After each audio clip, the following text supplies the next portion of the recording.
हमारे यहाँ मंदिरों में हमने महाराज एक चिंतन किया, टोड़ी फतेहपुर का विनाश का मूल कारण क्या है। इतना वैभव संपन्न क्षेत्र था, इतना उद्योगशाली उद्योगपति महाराज फतेहपुर में भरे पड़े थे, टोड़ी फतेहपुर में, जिसके यहाँ महाराज राजा आता था तो हमारे यहाँ तो महाराज दूध जलेबी, घी की जलेबी घोड़ा खाता था राजा के यहाँ, राजा के घोड़े दूध जलेबी खाते थे। इतना व्यापार जगत था हमारे यहाँ। सबसे ज्यादा पतन क्यों हुआ? क्यों? इसलिए हुआ कि हमारे यहाँ मठ मंदिरों की जो मंदिर थे ना, 11,000 वोल्टेज वाले मंदिर हैं, और इनकी जो सेवा पूजा से महाराज विमुख प्राणी हो गया तो महाराज 11,000 जला के राख कर देगा। फतेहपुर के पतन का मूल कारण है कि मिनी अयोध्या, किसी ने अयोध्या बनाने का संकल्प किया था, ये अयोध्या तो बन नहीं पाई और लंकापुरी बन गई, लंकापुरी बन गई। इसलिए शास्त्रों में आप नारद पंचरात्र को पढ़िएगा। एक बार अगर मूर्ति पूजा का विधान आपको समझना है तो नारद पंचरात्र का ग्रंथ पढ़िएगा। उस नारद पंचरात्र में यह स्पष्ट है कि बिना यज्ञोपवीत के अगर मूर्ति का स्पर्श कोई कर ले तो महाराज उस मूर्ति में आसुरी वृत्ति निवास करती है, देव सत्ता विदा हो जाती है। उस मूर्ति में आसुरी सत्ता निवास करती है। इसी भाव को जगत गुरु शंकराचार्य निश्चलानंद सरस्वती जी महाराज इस भाव को बार बार कहते हैं कि अपूज्या नैव पूज्यन्ते पूज्य पूज्या व्यतिक्रमा त्रीणि तत्व भविष्यन्ति दुर्वक्ष मरणम भयम। जब अपूज्यों के द्वारा मूर्ति की पूजा की रही है और पूज्य वो करने के लिए तैयार नहीं है तो बोले क्या होगा? उस गांव में 3 काम हो गए, दुर्भिक्ष पड़ेगा, अकाल पड़ेगा और मृत्यु होगी और भयग्रस्त जीवन व्यक्ति का हो जाएगा। इसलिए भैया मंदिरों की, मठ मंदिरों की सेवा हर व्यक्ति के लिए अलाउ नहीं है, हर व्यक्ति उस करने का अधिकारी नहीं है। उसकी सेवा बहुत सावधानी पूर्वक करनी चाहिए और अधिकांशतः मठ मंदिरों का निर्माण भी नहीं कराना चाहिए। बात और याद रखना, इतिहास गवाह है जिसने मठ मंदिर बनाए उसके वंश का विनाश हुआ है। आप देखिएगा जाकर, क्योंकि जिसने मठ मंदिर बना के प्राण प्रतिष्ठा तो करा दी लेकिन उस प्रतिष्ठा को सारे जीवन भर पूजा उस मंदिर की नहीं हुई तो उसका वो महाराज विनाश हो गया घर का। इसलिए गरुड़ और घंटा आदि जो भगवान की दैनिक पूजा के कृत्य हैं वो हर व्यक्ति के बस की बात नहीं है।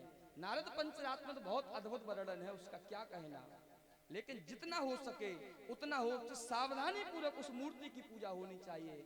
हमारे यहाँ भी यही, हमारे क्षेत्रों में, पूरे परिक्षेत्र में यही हुआ है कि कभी महाराज ठाकुर जी को कहीं अगरबत्ती नहीं है, कहीं घी का दर्शन नहीं, कभी इलायचीदार नहीं मिल रहे हैं, तो कभी महाराज कभी वो भी बना है, कभी कभी तो महाराज 2-2, 3-3 दिन ठाकुर जी को जल ही नहीं चढ़ता है।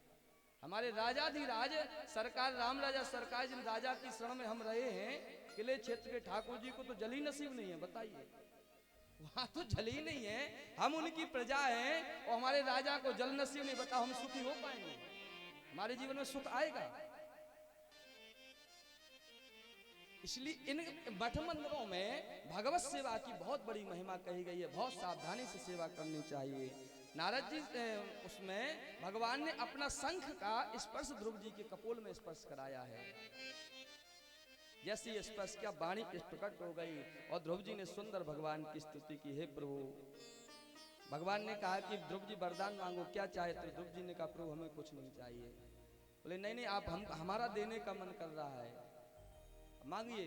ध्रुव जी ने कहा प्रभु कुछ नहीं मांगना। तो भगवान ने कहा जाओ तुम 36,000 वर्षों तक राज्य करना, क्योंकि राजा की गोद में तुम बैठने के लिए आए थे ना, संकल्प तुम्हारा था कि राजा की गोद में बैठना है, 36,000 वर्ष राज करना, और इसके बाद तुम हमारे ही धाम को प्राप्त हो गए, और ऐसे नहीं सशरीर हो गए, मृत्यु पे विजय प्राप्त करके मेरे धाम को प्राप्त हो गए। 36,000 वर्ष ध्रुव ने राज्य किया है। उत्तम जो था विमाता का पुत्र, वह यक्षों से युद्ध कर रहा था, ध्रुव जी ने भी युद्ध किया। अंत में मनु महाराज ने समझाया है कि धार्मिक लोगों का युद्ध करना काम नहीं, लड़ाई झगड़ा माने हैं। और ध्रुव जी इसी शरीर से सशरीर भगवत धाम को ध्रुव जी ने महाप्रयाण किया। ध्रुव जी अपनी माता को उसके गोद में बैठ करके महाप्रयाण ध्रुव जी का हुआ है। बोलो वृंदावन बिहारी लाल की जय। इन्हीं के वंश में राजा हुए अंग है?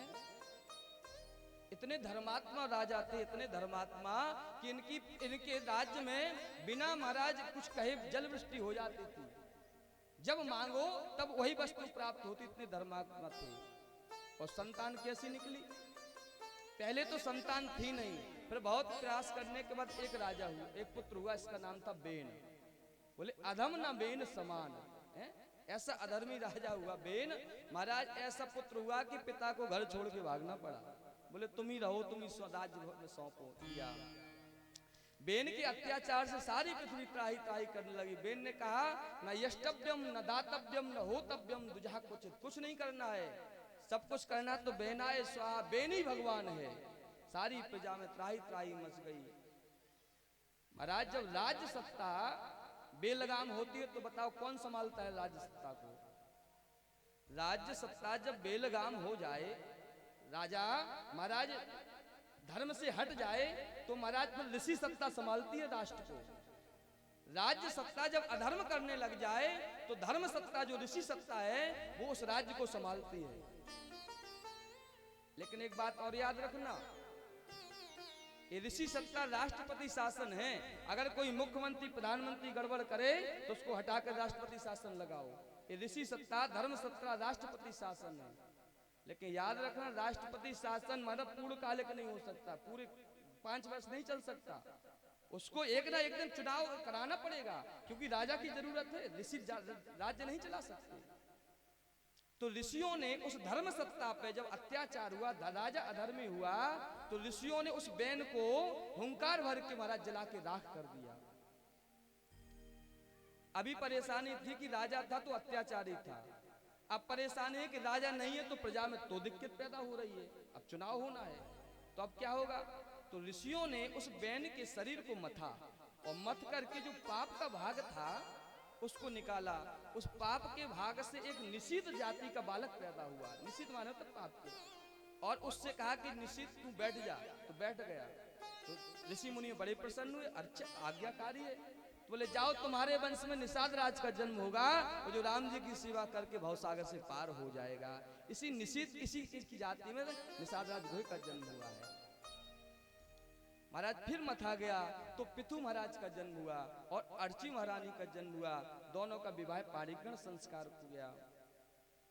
पिथु राजा बने हैं। पिथु महाराज ने देखा कि मेरी धरती में जो अन्न बोया जा रहा है वह धरती पैदा ही नहीं कर रही, अन्न खा रही है, बीज खा रही है धरती। लोग कहते हैं ना कि धरती बीज नहीं खाती। महाराज राजा पिथु के जमाने में धरती बीज खाती थी, बोते थे तो होता नहीं था। पिथु महाराज ने कहा कि मेरे राज्य में ऐसा अत्याचार, तो महाराज धनुष पर बाण चलाया पृथ्वी को मारने के लिए। महाराज पिथु महाराज तैयार हो गए। अरे धरती तू तेरे जिंदा रहना नहीं चाहिए, तुझे मरना होगा। और महाराज जब धरती पर कष्ट होता है तो धरती कौन है? धरती क्या है? धरती है गाय। जब धरती पे अत्याचार होता है तो वही धरती वही भूमि गाय का रूप धारण करती है और गाय भगवान के पास जाती है, हे प्रभु रक्षा करो। रामचरितमानस में प्रकरण है ना। वह गाय जैसे पिथु महाराज ने बाण चढ़ाया तो धरती गाय का रूप लेकर के सामने खड़े हो गए। हे राजन, आप मुझको मेरा वध करके खुश होना चाहते तो मेरा मार दीजिए, मुझे कोई परवाह नहीं है। लेकिन याद रखिएगा मैं ना किसी को कुछ देती हूँ ना किसी को कुछ लेती हूँ, मैं तो कर्मानुसार फल देती हूँ। और जो तुम्हारे यहाँ जो अन्न नहीं हो रहा है इसमें तुम्हारा राजा पापी था, राजा के पाप से तुम्हारी प्रजा दुख भोग रही है। जासुराज ने पे जा दुखारी, सोन पे अब से न रखे अधिकारी। जासुराज प्रिय प्रजा दुखारी,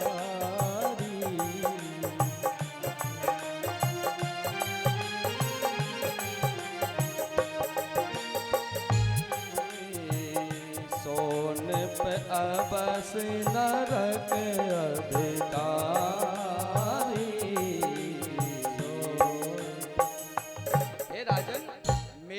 मेरा दोष नहीं है, तुम्हारी प्रजा को धर्म का उपदेश करो।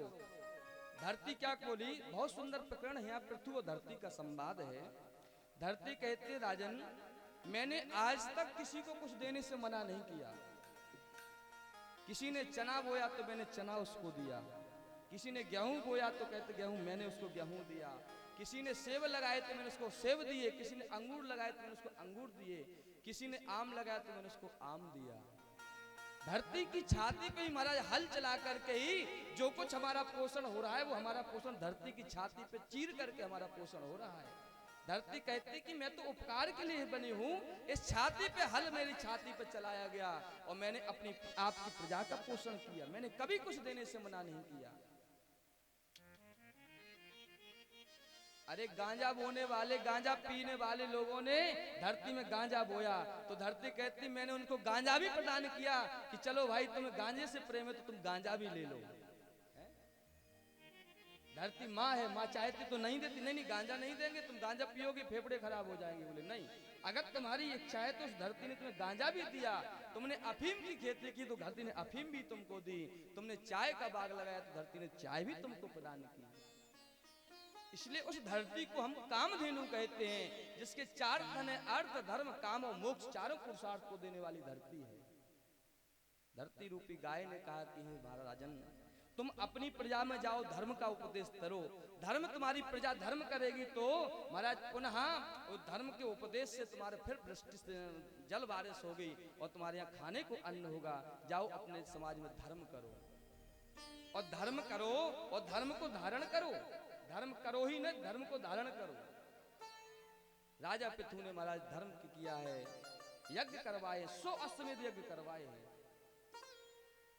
अंत में महाराज इंद्र का तो ये स्वभाव है कि वह महाराज किसी का कुछ देख नहीं सकता, तो अंत में वह घोड़ा लेकर गया है। पृथु महाराज इंद्र का साथ युद्ध हुआ है और इंद्र ने अपनी पुत्री का वाहे पृथु महाराज से एक विवाह हुआ है, रिश्तेदारी निभाई है वहाँ। पृथु महाराज ने धर्म का प्रजा को उपदेश दिया। इस यह भी चरित्र चतुर्थ स्कंद में वर्णन है। बोलो वृंदावन बिहारी लाल की जय, जय जय श्री राधे श्याम। पृथु के ही वंश में प्राचीन वरी नाम का राजा था। प्राचीन वरी, बरही माने होता है, बरही माने होता है कुश, हवन करने में जो काम आता है। उस प्राचीन वरी ने इतने कुशाओं से धरती को पाट दिया, इतने यज्ञ करवाए थे, इतने यज्ञ करवाए थे। लेकिन जब नारद जी ने उसको समझाया, अरे मूर्ख, वो कैसा यज्ञ करवाता था महाराज, घोड़े की बलि देता, गधे की बलि देता, ऊंट की बलि देता, हाथी की बलि देता, ऐसे यज्ञ करता था महाराज, ऐसे यज्ञ होते थे। नारद ऋषि सामने आए, नारद जी, अरे मूर्ख, जिनको तुम हवन के नाम पे, यज्ञ के नाम पे काट रहे हो, मार रहे हो ना, आकाश में देखो ये तुम्हारा इंतजार कर रहे हैं। जिस घोलना के नाम पर तुम बकरा और मुर्गा चढ़ा रहे हो जिस देवता को, महाराज ये बकरा मुर्गा तुम्हारी प्रतीक्षा में, तुम कब मरोगे तुमसे हिसाब किताब होगा। इसलिए संसार में जगत में कोई देवता ऐसा नहीं जो बलि मांगता हो।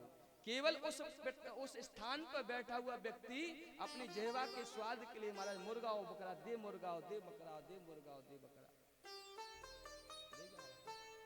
ये प्राचीन भरी जैसे यज्ञ हो रहे हैं।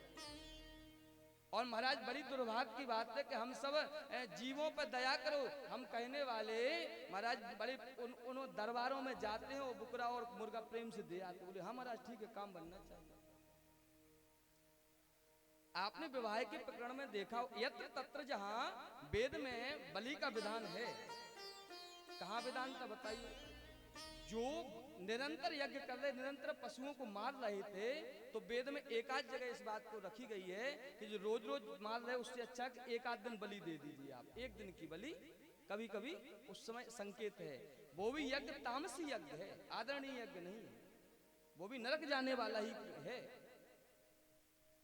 विवाह के प्रकरण में अब तो सारे प्रकरण का सब विदाई हो गया।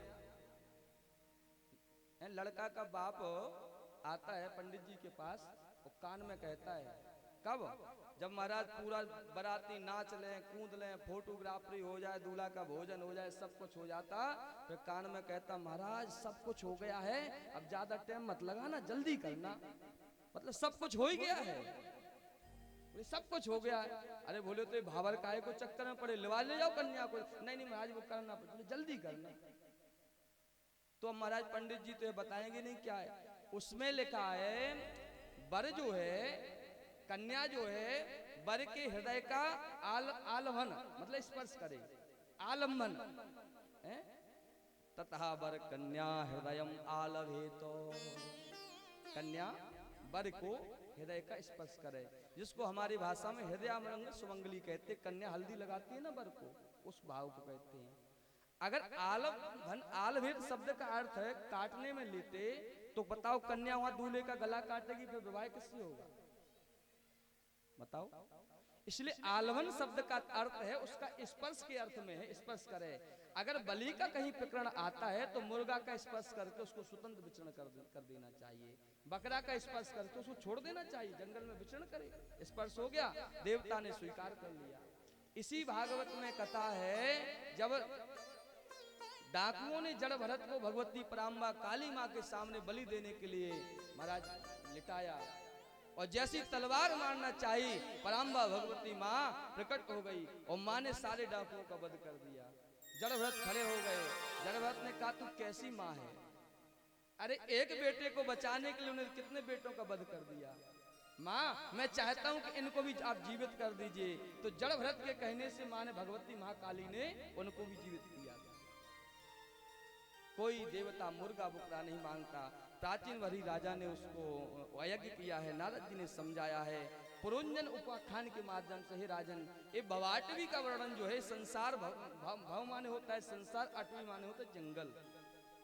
ये संसार जंगल है और हम सब इसमें भ्रमण कर रहे हैं। ये भवाटवी में हम सब फंसे हुए, इससे मुक्ति का साधन परिचय नारद जी ने बताया है। उसको वैराग्य हुआ है और प्राचीन वरी राजा का उद्धार हुआ है।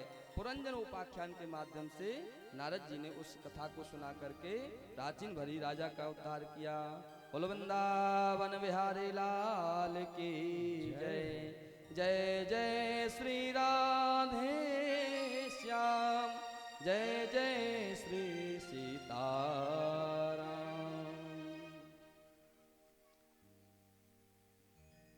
गोविंद बोलो हरि गोपाल बोलो, गोविंद बोलो हरि गोपाल बोलो, गोविंद बोलो हरि गोपाल बोलो, गोविंद बोलो हरि गोपाल बोलो, गोविंद बोलो हरि गोपाल बोलो।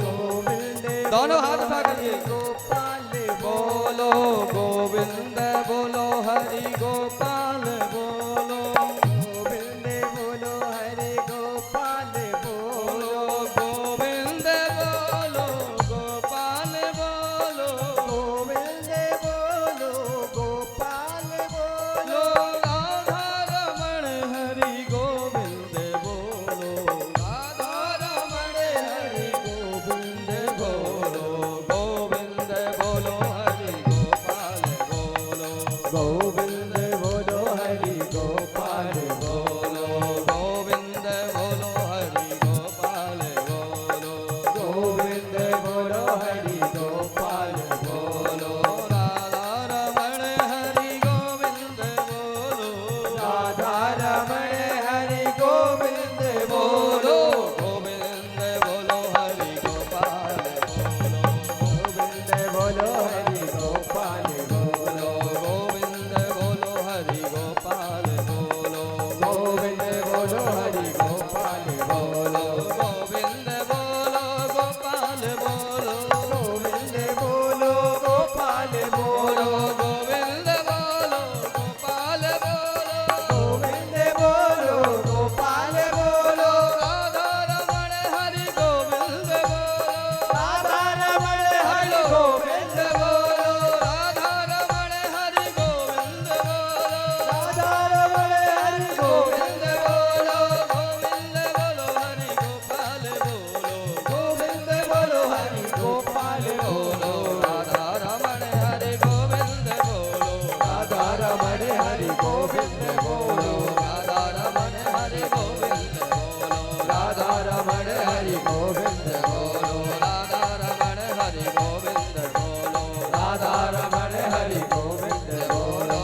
गोविंद बोलो राधा रमण हरि गोविंद बोलो राधा रमण हरि गोविंद बोलो राधा रमण हरि गोविंद बोलो राधा रमण हरि गोविंद बोलो गोपाल बोलो गोविंद बोलो गोपाल बोलो गोविंद बोलो गोपाल बोलो। जय जय श्री राधे श्याम।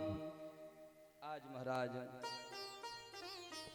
पंचम स्कंद में जिस हमने पहले चर्चा की थी, जिस बड़े बेटे का विवाह नहीं हुआ था, आज उसको विवाह की इच्छा प्रकट हो गई। प्रियव्रत महाराज को विवाह की इच्छा प्रकट हुई। बोले पिताजी हम अब विवाह करना चाहते हैं। मनु महाराज ने कहा कोई बात नहीं, अगर तुम्हारा विवाह की अब इच्छा है तो हम तुम्हारा विवाह करवा देते हैं।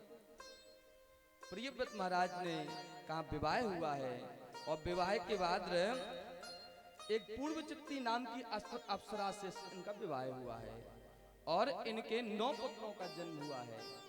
प्रियव्रत महाराज के जगत में जितना पहाड़ था ना, हिमालय जैसे था ना, हिमालय जैसा इस धरती पे पहाड़ी पहाड़ थे, हिमालय जैसे पहाड़ थे। एक प्रियव्रत महाराज ने अपनी उसके तपस्या के द्वारा इन पहाड़ों को छांट छांट के काट काट करके ये जमीन रहने योग्य बनाई थी। ये प्रियव्रत थे।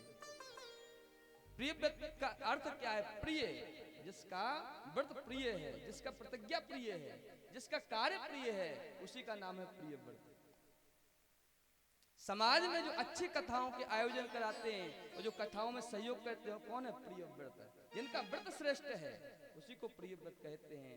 और भैया जिसका व्रत श्रेष्ठ होगा, जिसका संकल्प श्रेष्ठ होगा, उसी के यहाँ भगवान ऋषभदेव का जन्म होगा। उसी के यहाँ भगवान का ऋषभदेव आएंगे। हर किसी के यहाँ भगवान ऋषभदेव नहीं आएंगे, क्योंकि जिसकी प्रतिज्ञा अच्छी है, जिसका श्रेष्ठ संकल्प है, उन्हीं के यहाँ भगवान ऋषभदेव का जन्म हुआ। आग्निद्र, आग्निद्र के नाभि और नाभि के ऋषभदेव, ये वंश चला है। प्रियव्रत के आग्निद्र, आग्निद्र के नाभि और नाभि के ऋषभदेव, इसलिए ऋषभदेव भगवान के 100 पुत्र थे।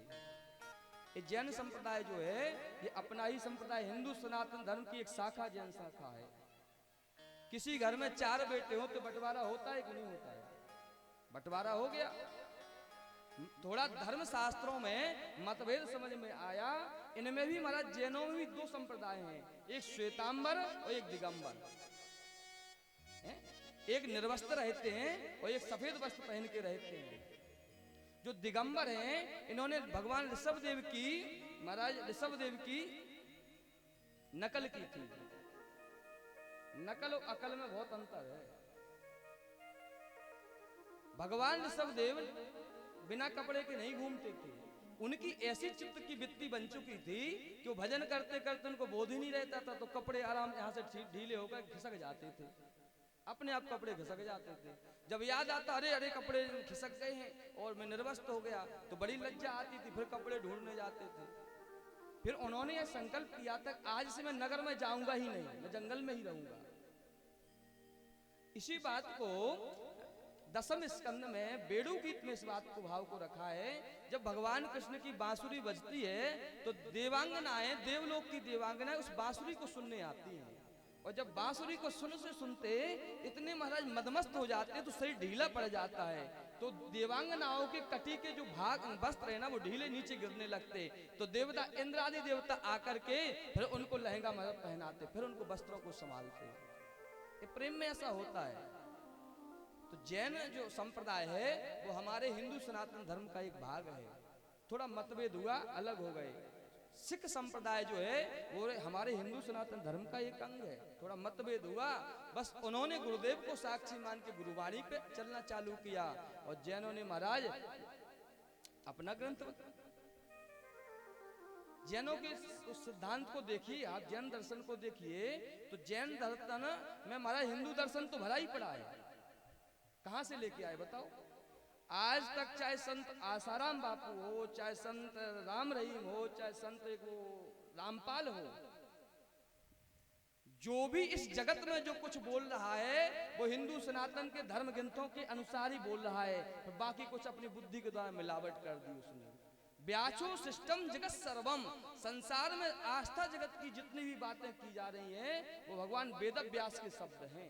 आप किसी ग्रंथ को 18 पुराण श्रुति स्मृति में कोट उठा के पढ़ना, जो कुछ धर्म की बात बोली जा रही है भगवान वेद व्यास ने उस ग्रंथों में लिख दिया है। इसलिए व्यासो सिस्टम जगत सर्वम, व्यास जी का सब जूठन खा रहे हैं, सब व्यास जी का जूठन खा रहे हैं। अपने को संत मानना सो मानते रहे, स्वरचित रचना लिखना हो सो लिख लो। ये महाराज बहुत बड़ा अपराध माना गया है कि किसी के पुस्तक का भाग को लेकर के और लेखक में अपनी मोहर लगा दो उसमें, ये बहुत बड़ा दोष माना गया है इसका। जैन दर्शन जो है वो त्याग तपस्या का एक अद्भुत उदाहरण है, लेकिन वेद विरुद्ध कार्य करने के कारण उनको इसमें हिंदू सनातन धर्म से अलग कर दिया। हमारे हिंदू दर्शन में बालों को नोचना एक अधर्म पाप माना गया है, बालों को उखाड़ना पाप माना गया है, नहीं उखाड़ना चाहिए। और उनके यहाँ केस लुंचन, आप अभी प्रायश्चित स्नान हुआ था ना ब्राह्मण बटकों का, तो एक उसे प्रायश्चित संकल्प में एक केस लुंचन भी अपराध है, महाअपराध माना गया है। लवण तांडूल भक्षण करना अपराध है, लहसुन प्याज खाना अपराध है। उन अपराधों की मुक्ति के लिए हमारा प्रायश्चित स्नान होता है, 10 विध स्नान। गाय के गौमूत्र से, गोबर से, पंचगव्य से, गौरज से, गैया की खुर की रज से, हल से, स्वर्ण से और कुशोदक से, मृतिका से स्नान करने की विधि है। तो इन्हें थोड़ा थोड़ा मतभेद के कारण सब लोग अलग हो गए। ऋषभदेव भगवान के 100 पुत्र थे।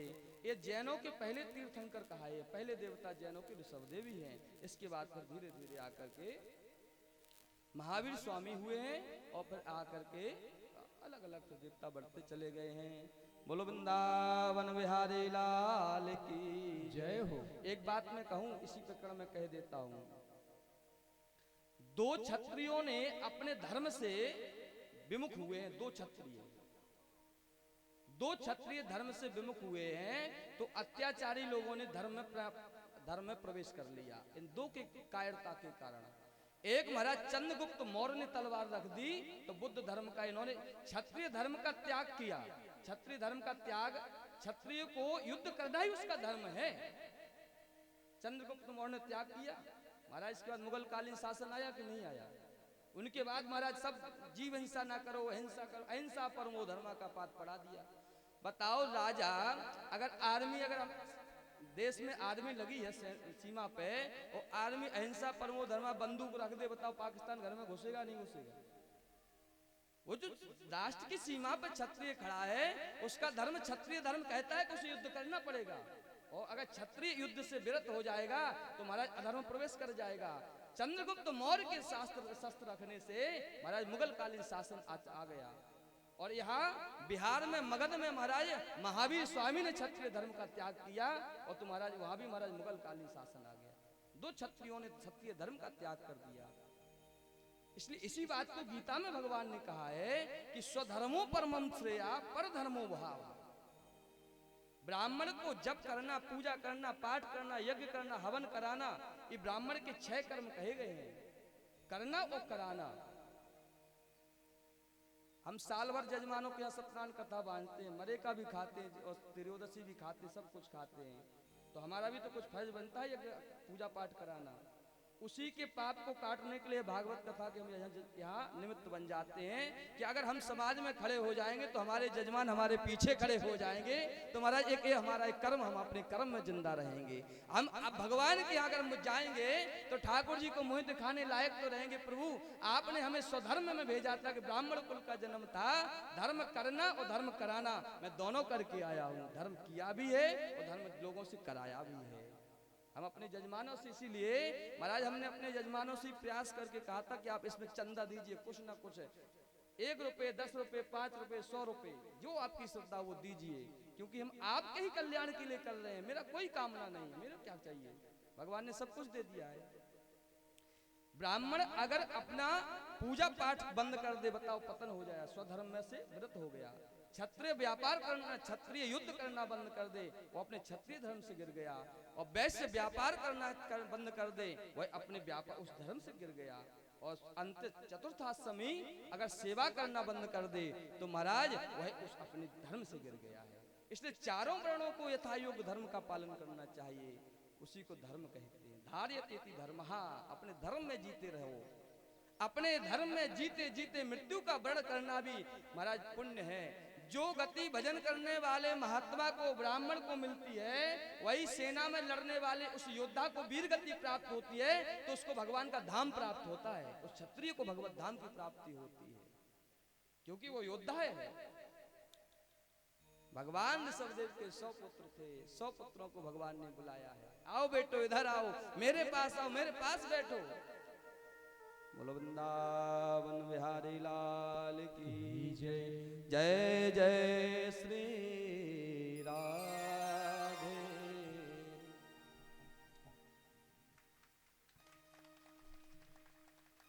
जय, आइए विराजमान। बोलो वृंदावन बिहारी लाल की जय। 100 पुत्रों को ऋषभ भगवान ने बुलाया, आओ बेटे इधर आओ, बैठो इधर, हमारे पास बैठो। ये बताओ तुम्हें यह मनुष्य तन किस लिए मिला है? ये है हमारा हिंदू सनातन दर्शन। आज तक आपने अपने बेटों को बुलाया कि बेटा इधर आओ, इधर बैठो, बताओ हमें दिन भर क्या पढ़ के आए? बताए? पूछा आपने? नहीं पूछा। फिर किस किस किस उससे आप उसको डॉक्टर मास्टर उसको ध्रुव प्रहलाद बनाना चाहोगे? बताओ। जब आप अपने बेटे से प्रश्न नहीं कर पा रहे, उसको शिक्षा संस्कार नहीं दे पाए, तो किस मुख से वो महाराज अच्छा योग्य बनेगा? वो धुंधकारी ही बनेगा जो बाद में 2 डंडे और लगाएगा पीछे से। हम इस बात को खूब मजबूती के साथ भागवत जी की साक्षी में कह रहे हैं, संतान की बर्बादी में उसके सहायक माँ बाप हैं। माँ बाप संतान को बिगाड़ रहे हैं। आज यहाँ यज्ञोपवीत संस्कार का कार्यक्रम हुआ। बुराई के अर्थ में मत लेना चाहिए, अच्छाई के अर्थ में। कोई ब्राह्मण यहाँ निकल के आता, महाराज हमारे बेटे का भी आप यज्ञोपवीत करा दीजिए, हमारे बेटे करा दिए। बेटा हमारा 10 साल का हो गया। शास्त्र में लिखा है कि 7 वर्ष के बाद ब्राह्मण बालक अगर बिना यज्ञोपवीत के रहता है तो उसको गायत्री श्राप दे देती है। गायत्री श्राप देती है कि जीवन में तुम सुख नहीं पाएगा। अधिकतम 12 वर्ष तक उसका यज्ञोपवीत संस्कार हो जाना चाहिए। आज कोई आया? कोई नहीं है, सब अपने घर में लेके बैठे। ना कराओ। कल के दिन महाराज फिर महाराज वो बोतल पिएंगे, फिर रोगे। भाई इस बात की मैं जिम्मेदारी दे रहा हूँ, ये 10 बच्चे जिंदगी में शराब नहीं पिएंगे, मेरी गारंटी है। मैं इस बात की इनकी जिम्मेदारी लेता हूँ, क्योंकि मैं यहाँ से जो संस्कार की एक स्थापना इनके जीवन में हुई है, ये जीवन पर्यंत इन संस्कारों के साथ जीवन जिएंगे। ये बच्चे जीवन भर इस संस्कार के साथ जिएंगे। समय समय पे इनको शिक्षा दीक्षा होती रहेगी, समय समय से इनको ज्ञान की चर्चा होती रहेगी, बिगड़ेंगे नहीं। 100 बेटे थे, 100 बेटों पुत्रों को बुलाया, आओ बेटे मेरे पास आओ, आओ बैठो। ये बताओ कि तुम क्या बनना चाहते हो? सभी लोग बच्चों ने कह दिया, कोई कहता मैं खेती करूंगा, कोई कहता मैं राज संभालूंगा। सबने अपनी अपनी बात रखी। एक बेटा था भरत, उसने कहा प्रभु पिताजी, उसने कहा पिताजी यह मानव तन हमें भजन करने के लिए मिला है, ना हमें राज्य सुख भोगना है, ना हमें संसारी कोई संपत्ति आपसे चाहिए। हमें यह मानव तन भजन करने के लिए मिला है।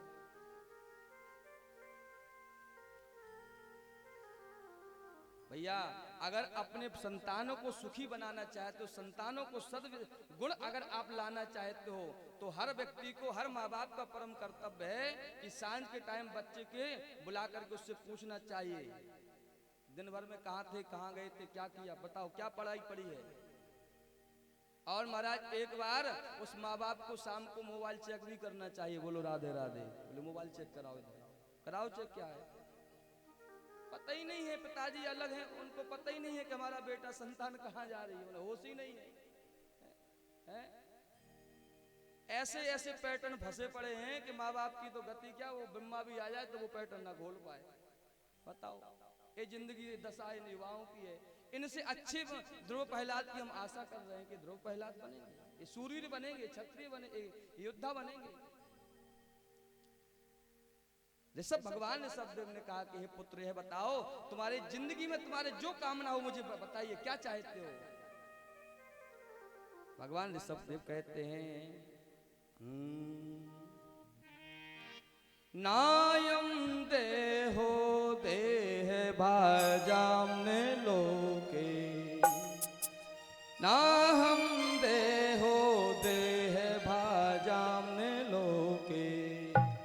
कष्टान कामान अर्हते बिर्भुजामि तपो दिव्यं पुत्र कायेन सत्वं शुद्धे तस्मात् ब्रह्म सौख्यम त्वनंतम। यह शरीर जो मिला है भगवान के भजन के लिए मिला है, यह संसार के सुखों के लिए नहीं मिला है। इसलिए इस दिव्य शरीर से दिव्य तप की प्राप्ति करना है, दिव्य तप करना है, इतना तप करना है कि उस तप का साक्षात मूर्तिमान स्वरूप बन के वो परमात्मा तुम्हारे सामने प्रकट हो जाए। ये मानव तन तप करने के लिए मिला है, तपने के लिए मिला है, सुख भोगने के लिए मानव धन नहीं मिला है। महसेवाम द्वार माहुर विमुक्ते, महापुरुषों की सेवा आपके मोक्ष का द्वार खोलने वाली है। हे पुत्रो, इसलिए तुम महापुरुषों की सेवा किया करो। पिताजी ने समझाया है, बढ़िया दिव्य ज्ञान दिया है। और ऋषभदेव भगवान ने अपने शरीर को जंगल में निकले हैं और निकल करके जंगल में आग लगी और आग लगते लगते उस शरीर में भी आग लगी और महाराज उस शरीर से का शरीर छूट गया और उससे जो धुआं निकला उसकी सुगंध से पूरा महाराज जंगल सुगंधित हो गया। ऋषभदेव भगवान ने शरीर छोड़ा है। भरत जी जो प्रथम पुत्र थे जंगल में गए, कुलहाश्रम में रहते थे, भजन करते थे भगवान का। भजन करते करते महाराज क्या हुआ, एक सिंह ने, एक मृगी के पेट में बालक था, गर्भ था, वो नदी पार करना चाहती थी। सिंह आया, सिंह ने दहाड़ लगाई और नदी पार की तो मृग का जन्म हो गया और जो माँ थी उसकी वो मृत्यु का वर्ण कर लिया। भरत जी यह दृश्य देख रहे थे, आए हैं उस मृग शावक को लिया है। अब तो महाराज जो भजन में मन लगा था वो मृग शावक में लग गया, भजन छूट गया, माला झोली टांग दी। अपने यहाँ कैसा भजन होता है, पंखा दान किया तो बोले स्वर्गीय पिताजी की स्मृति में सप्रेम भेंट। अब पिताजी टंगे और जैसे सूच खोले तो पिताजी घूमे, ये दान है। अब पिताजी घूम रहे हैं, पिताजी कहते हे बेटा तूने एक काहे को हमारे ये चक्कर काहे लगा रहा, हम वैसे 84 में फंसे हैं और तुम फिर चक्कर लगाने के लिए हमको घुमा रहा है। तो जो भजन करने के लिए जीवन मिला था, भजन कर रहे थे, भगवान की माया से वो माला झोली छूट गई, सब खत्म हो गया और उस मृग के बच्चे में प्रेम हो गया। अब मृग का बच्चा खाए तो भरत जी खाएं और वो ना खाए तो वो ना खाएं। एक दिन अब मृग था, बड़ा हुआ तो जंगल में निकल गया और मृग की याद करते करते उसको पुकारते पुकारते और महाराज अंते गति सामती और महाराज मृग को याद करते करते प्राण छूट गए और जाकर के मृग होना पड़ा। बोलो वृंदावन बिहारी लाल की जय। एक मृगा के कारणे भारत धरे मृग देह, अरे तुलसी उनकी कौन गति जो घर घर करत सने। गोस्वामी जी कहते हैं अरे उनकी कौन सी गति होगी कि एक मृग शावक में प्रेम करने से उसको मृग बनना पड़ा। तो हमारी तो गति महाराज घर का कहाँ कहाँ हमारा मन लगा हुआ है, मनीराम लगे हुए हैं भैया। इसलिए अंतिम अवस्था में की चिंता मत करना कि अंतिम में मैं कुछ कर पाऊंगा। जीवन की युवा अवस्था में ही सब कुछ कर डालो, सब कुछ युवा अवस्था में कर डालो। दान पुण्य पाठ पूजा जो ही साधना करनी वो युवावस्था का फल है। इसी भाव को प्रहलाद जी ने भी सप्तम स्कंद में कहा है कि पिताजी से कहा है हिरण्यकश्यप से कि पिताजी कौमारम आचरे त्यागो धर्मन भागवता निहो। यह कुमार अवस्था में जिसने भगवान का भजन नहीं किया उसने अपनी मानव जिंदगी व्यर्थ गवा दी। उसने वृद्धावस्था में अगर भगवान का भजन होगा यह माना तो उसने सब कुछ खो दिया। भैया एक बात बताएं, खिला हुआ जवानी का खिला हुआ पुष्प भगवान को बहुत पसंद है। गुलाब चढ़ाओ आप, मुरझाया हुआ पंखुड़ी झड़ रही वो भगवान स्वीकार करेंगे? करेंगे? खिला हुआ गुलाब भगवान को चढ़ाओ, भगवान दोनों हाथ उठाकर छीन लेंगे आपसे। इसी तरह ये जवानी का खिला हुआ पुष्प भगवान की ओर बढ़ा दो तो भगवान आपको अपनी गोद में ले लेंगे। और जब बुढ़ापे में महाराज सब कुछ खत्म हो गया है फिर आपको हम भगवान के हैं। भगवान कहते भोगो हम नहीं सुन रहे तुम्हारी, जवानी में तुमने हमारी नहीं सुनी तो बुढ़ापे में हम तुम्हारी नहीं सुनेंगे, हिसाब बराबर है? एक सेठ जी थे तो उनसे कहा, बहुत कंजूस थे,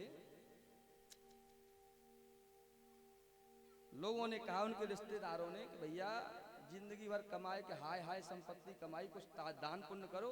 अरे बोले गड़बड़ हो जाएगा। बोले क्या? बोले मरेंगे तो ताजा ताजा दान करेंगे। यहाँ गए वहां, अरे कहीं गड़बड़ हो जाए तो, भूल चूक हो जाए तो, चित्रगुप्त से लिखने में कहीं गड़बड़ हो जाए तो हम तो भैया भूल जाएंगे। तो उन्होंने एक काम किया, जहां वो लेटते थे ना तो वहां एक अलमारी बनाई और सोना चांदी हीरे जवाहरात सब इकट्ठे करके बोले जब मरने लगेंगे और तब यूं निकाला यूं दान किया, यूं निकाला यूं दिया तत्काल, और जब मरेंगे तो तुरंत वहां कहेंगे हाँ भैया फाइल देखो हम दान करके आए ताजा ताजा। अब महाराज ऐसा करके वो चाबी अपनी गांठ में रहते थे। मरने के समय आया तो वही गति हुई, कंठे घुरघुराए थे, वाणी रुक गई, मुंह से बोल नहीं पाते। हमारे यहाँ कहते ना भैया उनका कंठ रुक गया, बोल नहीं पा रहे। अरे बोल नहीं पा रहे भैया, वो जिंदगी भर पाप किए तो यमराज को देख करके उनकी नाक उनको घबराहट हो रही, इसलिए कंठ रुक गया।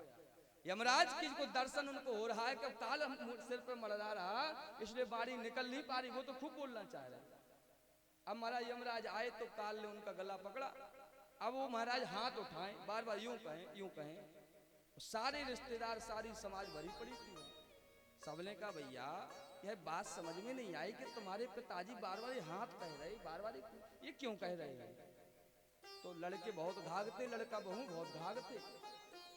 उन्होंने कहा कि पिताजी यह कहना चाह रहे हैं कि अब इन बच्चों को मैं क्या दूं, जो था सो उस मकान बनाने में लगा दिया, ईटा पत्थर में लगा दिया, इनके लिए अब कुछ नहीं है हमारे पास। और जैसे यह कहा तो सेठ जी के प्राण निकल गए। बोले अगर जवानी में कर लिया होता तो अंत में महाराज कर नहीं पाए। यही दशा है कि नहीं? शरीर पूरा होता नहीं है और महाराज घर में चर्चा हो जाती, वो पिताजी की एफडी की पासबुक कहाँ है, किसके पास है? माताजी सोने की कील पहनी थी, किसने उतारी?